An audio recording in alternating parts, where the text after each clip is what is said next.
Well, I think that the South African journalism has just had its biggest test in the elections that have just gone by, which demanded of journalists to tell South Africans about all the new parties and the policies. And my view is that they have conducted themselves very well, and that those South Africans who were interested in those issues were properly informed and able to go and make their choices from a well-informed position.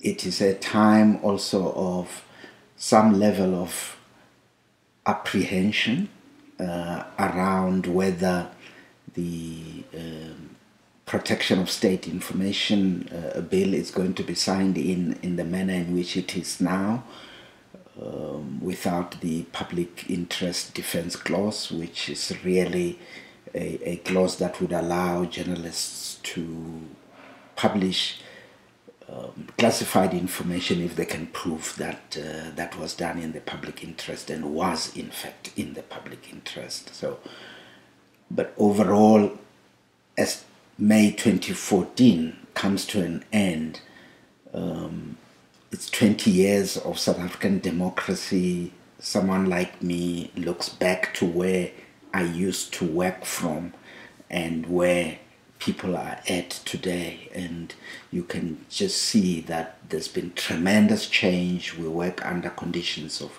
total freedom, really, if you accept that authorities in any country will always be trying to limit the scope of freedom.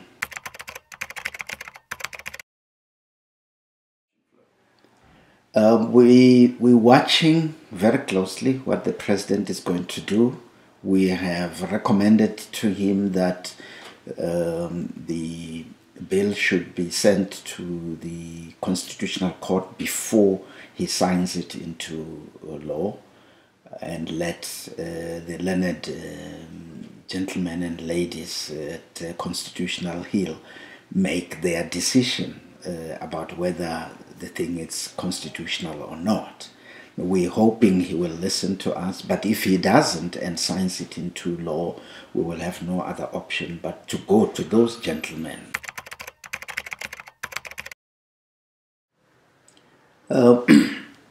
Firstly, in order to really be a good journalist, you actually need to have it in you. It mustn't be just a job that you went to because you had wanted to be a doctor and you couldn't cut it. You must have it in you to want to do it. If you don't have that, it is not going to happen at all. Now, it is very easy to be led up the garden path because there's so much information and propaganda that state institutions are pumping out. Some of it very factual, some of it just designed to waylay you away from the real story because they are bringing it to you all the time with technology. They'll tweet and Facebook and email you the stuff. You can go on to their website. It's full of press releases and all of that. So if you get stuck in that officialdom info space, you're likely to end up telling the story that is either incomplete or totally wrong.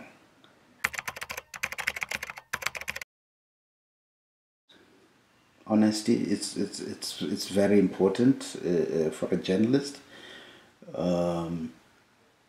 The need to be accurate, the ability to stay calm and not be dragged into an emotional situation yourself, which is sometimes not easy, but you must actually exercise, you must resist the temptation to be drawn emotionally into the story, because then your ability to try and exercise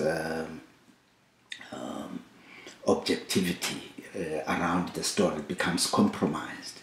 So you must be trustworthy. People must be able to trust you, and that comes from you exuding through your work the indication that you are actually trustworthy.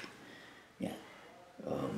If people give you information and then the police rock up and they want to drag you to court and you suddenly say, no, it was Des who gave me the information, that's the end of your career. Trust is the only thing that builds onto your credibility, which is really the two most important attributes of a journalist. If you don't have trust and your credibility is low, you're not going to get any story at all.